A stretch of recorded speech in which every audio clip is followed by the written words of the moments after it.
నమస్తే. ప్రస్తుతం మనతో పాటు సీనియర్ జర్నలిస్ట్ భరద్వాజ్ ఉన్నారు. ఆయనతో మాట్లాడదాం. నమస్తే సార్. నమస్తే. సార్, క్రికెట్ గ్రౌండ్‌లో అది ఐపీఎలా లేకపోతే వేరే ఏ క్రికెట్ మ్యాచ్ జరిగినా కూడా ముఖ్యంగా కెమెరామెన్ అమ్మాయిలనే ఫోకస్ చేస్తూ మనకు కొన్ని విజువల్స్ చూపిస్తూ ఉంటారు. సో, దీన్నంతటిని కొంతమంది విమర్శిస్తున్నారు. కొంతమంది ఎంజాయ్ చేస్తున్నారు. మనం ఎలా చూడొచ్చంటారు సార్? అంటే ఇది ఏ రకంగా చూపిస్తుండొచ్చంటారు? అంటే ఆడియన్స్‌కి కొంచెం బిజినెస్ కూడా లింక్ అయి ఉంది దీనిలో. బిజినెస్ అంటే వ్యూవర్‌షిప్‌ని గ్రాబ్ చేయటం కోసం హ్మ్. కేవలం క్రీడ చూపించటంతో పాటు ప్రేక్షకులలో ఉన్నటువంటి ఉత్కంఠని కూడా ప్రేక్షకులకు చూపించడం.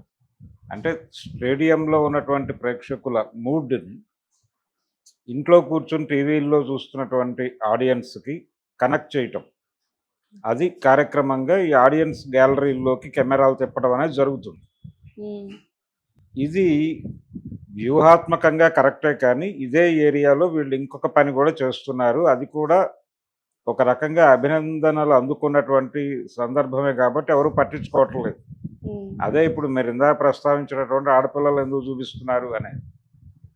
అంటే ఎందుకు చూపిస్తున్నారు అంటే, ఆ మధ్యకాలంలో త్రివిక్రమ్ శ్రీనివాస్, అల్లు అర్జున్ కాంబినేషన్‌లో సినిమా వచ్చింది 'జులాయి'.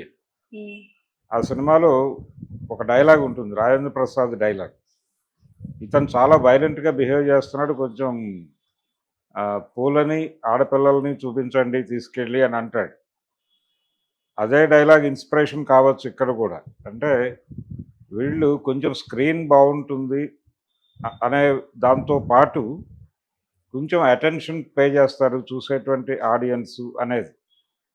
సహజంగానే టీవీ ఛానల్స్‌లో టేకప్ చేసేటువంటి కార్యక్రమాలు, వాళ్ళు సెలెక్ట్ చేసేటువంటి యాంకర్లు, వీటి మీద కూడా ఓ చర్చ జరుగుతూ ఉంటుంది సమాజంలో.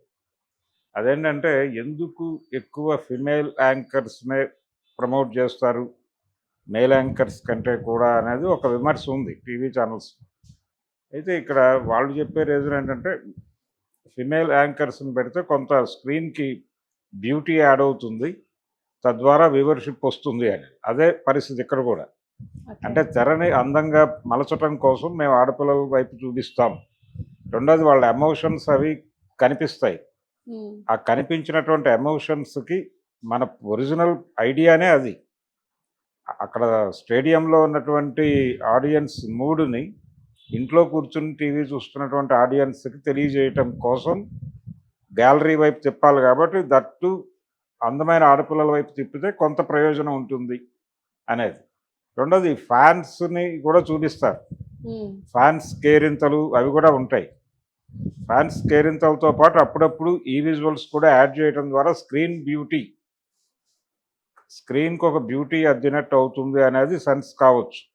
ఓకే. దాంతో పాటు నేను ఇందాక చెప్పినట్టుగా ఈ టీవీ ఛానల్స్‌లో ఎందుకు ఫిమేల్ యాంకర్స్‌ని తీసుకుంటారు అనే విమర్శ వైపు ఎడితే, అక్కడ 2 అభిప్రాయాలున్నాయి ప్రపంచానికి. 2 అభిప్రాయాల్లో ఒకటేంటంటే, మీరు స్క్రీన్ బ్యూటిఫికేషన్ ప్రోగ్రామ్‌లో భాగంగా ఆడపిల్లలతో కార్యక్రమాలు నిర్వహిస్తున్నారు. అంటే యాంకర్లుగా ఆడపిల్లలను తీసుకుంటున్నారు అనేది ఒక అభిప్రాయం అయితే, టీవీ ఛానల్స్ చూసేది ప్రధానంగా మహిళలు కాబట్టి, మహిళలు అక్కడ తిరిగి మహిళలే యాంకరింగ్ చేస్తున్నటువంటి కార్యక్రమాలు చూస్తారా అనేది ఒక ప్రశ్న. మీరు అదే ప్లేస్‌లో అందమైన అబ్బాయిలని పెట్టి ప్రోగ్రామ్స్ చేస్తే వాళ్ళు చూస్తారు కదా! అందుకని అదో డిస్కషన్ ఉంది ప్రపంచంలో. దాంతో పాటు ప్యారలల్‌గా ఇదొక చర్చ. అందమైన అబ్బాయిలను కూడా చూపిస్తూ ఉంటారు మధ్యలో. అది అంటే కేరింతలు ఇవన్నీ కూడా అన్నీ కలిపి ఒక మిక్స్చర్‌లో నడుస్తుంది.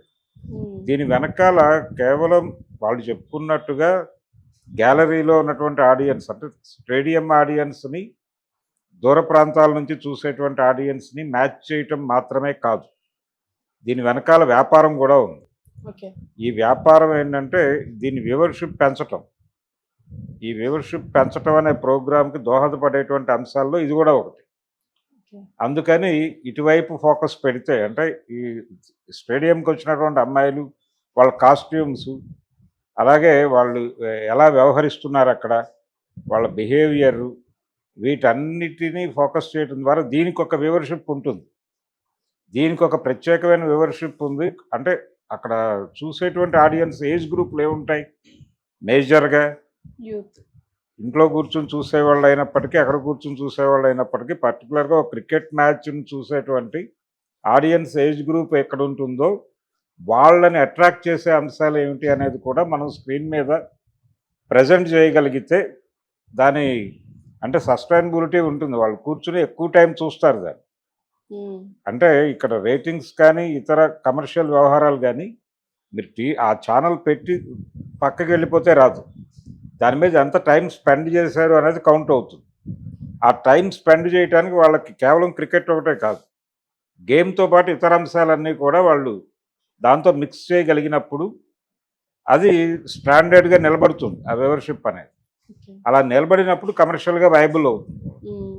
అందుకని దీంతో వ్యాపారం కూడా లింక్ అయి ఉంది. హ్మ్. ఇన్ని మిక్స్ అయి ఉండటం చేత అన్నీ జల్లుతారు ఆళ్ళు. ఓకే. ఇది ఖచ్చితంగా వ్యాపారమే. ఖచ్చితంగా వ్యాపారం. అయితే వాళ్ళు క్లెయిమ్ చేయొచ్చు. ఎవరైతే ఎక్కువ కొన్ని సందర్భాల్లో కొంతమందిని పర్టిక్యులర్‌గా ఫోకస్ చేస్తూ ఉంటారు. హ్మ్. అంటే వాళ్ళ ప్రెజెన్స్ విచిత్రంగా ఉంటుంది. వాళ్ళ బిహేవియర్ విచిత్రంగా ఉండొచ్చు. దాంతో పాటు ఆ కెమెరామెన్‌కి, ఆ కెమెరాకి అనువుగా వాళ్ళు ఉన్నారనిపించొచ్చు. ఫోటోజెనిక్ ఫేస్ అయి ఉండొచ్చు. ఈ కారణాల చేత కొంచెం ఎక్కువ ఫోకస్ చేసిన వాళ్ళు, మా పర్సనల్ ప్రైవసీకి ఇబ్బంది కలిగిస్తున్నారు వీళ్ళు. మేమేదో ఇక్కడ చూడటానికొచ్చాం. మా మీద ఎందుకు కెమెరా ఫోకస్ చేస్తున్నారు? ఇది మమ్మల్ని మా పర్సనల్ ప్రైవసీని ఇబ్బంది పెట్టడమే. రెండోది, వాళ్ళక్కడున్నారు అనే విషయం వాళ్ళు ప్రపంచానికి చెప్పాలని అనుకోకుండా వచ్చుండొచ్చు. కానీ వీళ్ళు వాళ్ళని అక్కడ నిలబెడుతున్నారు హ్మ్. రోడ్డు మీద. సో, దీని మీద కేసులు ఏసే రైట్ ఉంది వాళ్ళకి. ఓకే. ఎవరినైతే ఈ మ్యాచ్‌లో భాగంగా వాళ్ళు చూపిస్తున్నారో గ్యాలరీ ఆడియన్స్ అనే పేరుతో, ఈ గ్యాలరీ ఆడియన్స్‌లో నుంచి ఎవరైనా కేసులు పెడితే ఇది తగ్గే అవకాశం కూడా ఉంది. హ్మ్. కాబట్టి ఇప్పటిదాకా అలాంటి కేసులు నమోదైనట్టు ఉందా ఎక్కడైనా అనేది చూడాలి. ఇప్పటికైనా నమోదు చేస్తే బెటర్. అంటే అందరూ ఒక హ్యాపీ మూడ్‌లో ఉంటారు. ఇది ఒక గేమ్ దీనిలో ఉంటారు. రెండోది ఆడియన్స్‌ని మేము జస్ట్ వాళ్ళేం చెప్తారంటే మేము స్టేడియంని, టీవీని మ్యాచ్ చేస్తున్నాము. టీవీ ఆడియన్స్‌కి, స్టేడియం ఆడియన్స్‌ని మ్యాచ్ చేయటం ద్వారా ఈ ఎమోషన్స్ వాళ్ళలోకి జొప్పిస్తున్నాం. కాబట్టి దీన్ని ఇష్యూ చేయొద్దు అన్న పద్ధతిలో వాళ్ళు ఆర్గ్యూ చేస్తారు. కానీ రకరకాలుగా పర్సనల్ ఏరియాకి కూడా వెళ్ళిపోయి వాళ్ళ కాస్ట్యూమ్స్ ఎలా ఉన్నాయి, వాళ్ళు ఎలాంటి బట్టలు వేసుకున్నారు, వాళ్ళు జీన్స్ వేసుకున్నారా, మరొకటి వేసుకున్నారా, ఇక్కడ దాకా కూడా హ్మ్. ఇన్ డీటెయిల్ వెళ్ళిపోతుంది కెమెరా. అవును. ఇది ప్రమాదమే. ఇది పర్సనల్ ఏరియాకి వెళ్ళటమే ఖచ్చితంగా వైలేషన్. హ్మ్. ఈ వైలేషన్‌కి వాళ్ళు ఎన్ని చెప్పినప్పటికీ వీళ్ళు సీరియస్‌గా కంటెస్ట్ చేస్తే, అప్పుడు అది ఇష్యూగా మారితే మాత్రం గట్టిగా పట్టించుకోవాల్సిన అంశంగా మారుతుంది. ఓకే. చూడాలి, ఎవరైనా పట్టించుకుని ముందుకెళ్తారేమో చూడాలి. ఓకే. అలాగే చాలా చోట్ల జరుగుతుంది. సినిమా థియేటర్ల దగ్గర అంటే సినిమా రిలీజ్ రోజున వాళ్ళు అలా పెట్టేస్తారు కెమెరాలు. అందరూ టీవీ ఛానల్స్ వాళ్ళు పెడతారు, అందరూ పెడతారు. అలాగే ఈ వాలంటైన్స్ డే ఇలాంటివి వచ్చినప్పుడు పార్కుల్లో జంటలని షూట్ చేస్తున్నాం మేము అనే పేరుతో చాలామందిని షూట్ చేస్తారు. హ్మ్. వీళ్ళు టెలికాస్ట్ చేస్తారు వాళ్ళ పర్మిషన్ లేకుండానే. రైట్. వాళ్ళ పర్మిషన్ లేకుండా వాళ్ళని అలా ప్రొజెక్ట్ చేసేటువంటి రైట్ ఎవరికీ లేదు. కానీ గ్రాంటెడ్‌గా తీసేసుకుని వీళ్ళు టెలికాస్ట్ చేసేస్తారు. చేసిన తర్వాత వాళ్ళ పర్సనల్ లైఫ్‌లో ఈ విజువల్ తాలూకా ఇంపాక్ట్ ఏదైనా ఉండొచ్చు. ప్రమాదాలకు దారి తీయొచ్చు వాళ్ళ జీవితంలో. వాటికి మేము రెస్పాన్సిబుల్ కాదంటారు వీళ్ళు. హ్మ్. మేమేదో క్యాజువల్‌గా ఒక స్టోరీ కోసం అలా షూట్ చేసామని చెప్పి తప్పించుకుంటారు. రెండోది, చాలా సందర్భాల్లో ఈ ఆడియన్స్ కోసం అని చెప్పి ఏదో ఒక స్టోరీ ప్లే చేస్తుంటారు క్రికెట్ దాని మీద. ప్లే చేసే క్రమంలో వీళ్ళు కొన్ని పాత విజువల్స్ కూడా వాడేస్తారు. ఆ పాత విజువల్స్ వాడినప్పుడు ఈ గ్యాలరీ షాట్స్ కూడా వచ్చేస్తాయి దానిలో. హ్మ్. ఈ గ్యాలరీ షాట్స్‌లో అప్పుడు వాళ్ళ పక్కనున్న వాళ్ళతో వాళ్ళు కలిసి ఉండకపోవచ్చు. కానీ ఆ విషయాలు కూడా వీళ్ళు రోడ్డు మీద వేస్తారు. రైట్. అలా పర్సనల్ జీవితాల్లోకి, ప్రైవసీలోకి వెళ్ళిపోయే ప్రమాదం కూడా ఉంది కాబట్టి, కొంచెం కాన్షియస్‌గా దీన్ని వ్యాపారం కోసమే చేస్తారు. ఇది అందులో ఎటువంటి అనుమానం లేదు. ఖచ్చితంగా వ్యాపార లక్ష్యమే అది. హ్మ్.